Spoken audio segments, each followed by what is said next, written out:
It began as one of those conversations people expect to forget by dinner. The afternoon was quiet, the street almost still, when a small HOA meeting formed near the mailbox cluster. A few neighbors stood with relaxed postures, papers in hand, voices low. The issue was minor, parking lines fading, near the curb, and no one expected more than a polite exchange.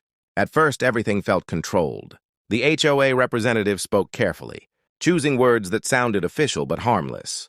A resident nodded, another sighed softly, and someone joked about how meetings always lasted longer than planned. There were even faint smiles.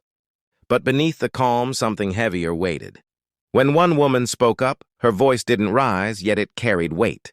She explained how the parking confusion had affected her daily routine, how small inconveniences stacked up when life was already demanding enough. She wasn't accusing anyone.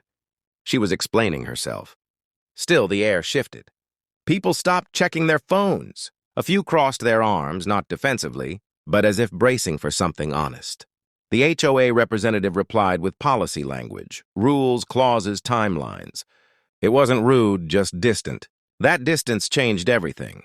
The woman's calm cracked, not into anger, but into emotion. She spoke about feeling unheard, about how rules sometimes forget the people living under them. Her voice trembled, and the silence around her grew thick. Others began to speak, not loudly, not angrily. One neighbor admitted she'd felt the same frustration, but never said it out loud. Another shared a story about a warning notice received during a difficult week. The conversation stopped being about parking lines. It became about pressure, about respect, about how easily calm discussions can hide real struggles. The crowd had grown without anyone noticing. Faces showed mixed emotions, concern, empathy, discomfort. No one was shouting. No one needed to.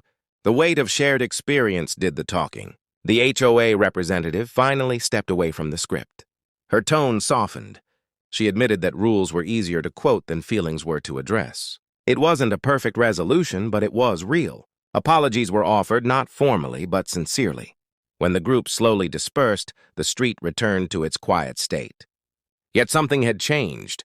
The conversation that started calmly had uncovered emotions long held back. People walked away thoughtful, aware that even the simplest HOA talk can carry more than rules. It can carry the unspoken stories of everyone involved.